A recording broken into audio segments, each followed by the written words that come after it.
today I want to talk about essay planning or paper planning, whatever you want to call it. You do not have to make an essay planner like I did here. I just like making things pretty and cute, so I whipped this up on Photoshop and just printed it out. First things first, you want to decide on your topic for the paper. So there are 3 little tricks that you can look at when deciding on a topic for your essay. First one is to make sure that you enjoy the topic. Second one is to make sure you know a good amount about the topic. And then the third one is to do some research on the topic to make sure that there's enough information out there to get a good paper. So once you have chosen a topic, the next step would be to create an outline like I have here. I really don't like outlines, never really did, but I realize how important they really are.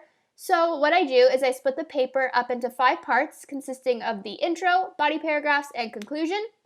I start with my intro. A lot of people do not like doing this, but this is totally up to you.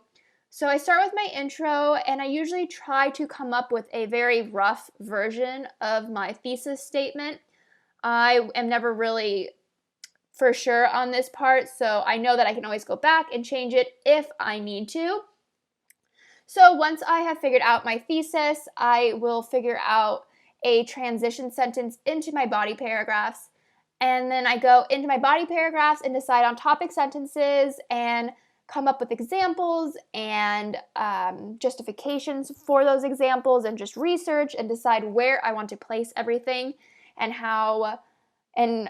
figure out how to organize my paper in the best way possible. So the last thing is your conclusion. This is a very important part.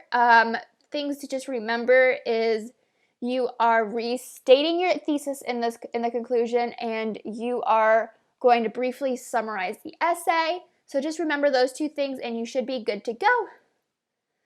So now that you've created an outline, it's important to start writing the rough draft. There are many people that say you should skip writing your introduction until after you've written your body paragraphs.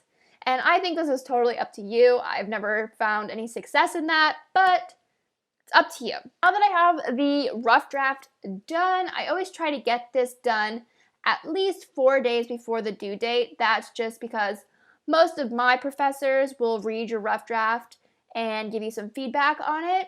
So if you are someone whose professor does this, take advantage of this. I cannot stress that enough. It is amazing. You will see a huge difference in your grade. So with the next step of editing, you have 2 possible outcomes. If you turn it in to your professor to read it, you will have that paper that's probably all marked up from their feedback. You will use that to edit. Or 2, if you did not turn it in to your professor, the best thing that I can tell you is to print it out yourself and go over it with a red pen and correct any mistakes, and then come back to it and use that to edit your paper. So with either option, you will then come back to your computer and change those corrections or mistakes that you have found or that your professor has found. And the best way to keep track of the corrections that you have made is once you've made them on your computer, you will then take a different colored pen and put a check mark on the printed out rough draft that you have next to you so that you know that you have completed it.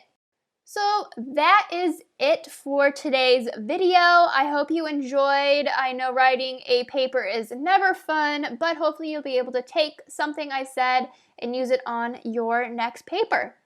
Thank you all for watching, and I will see you all in my next video.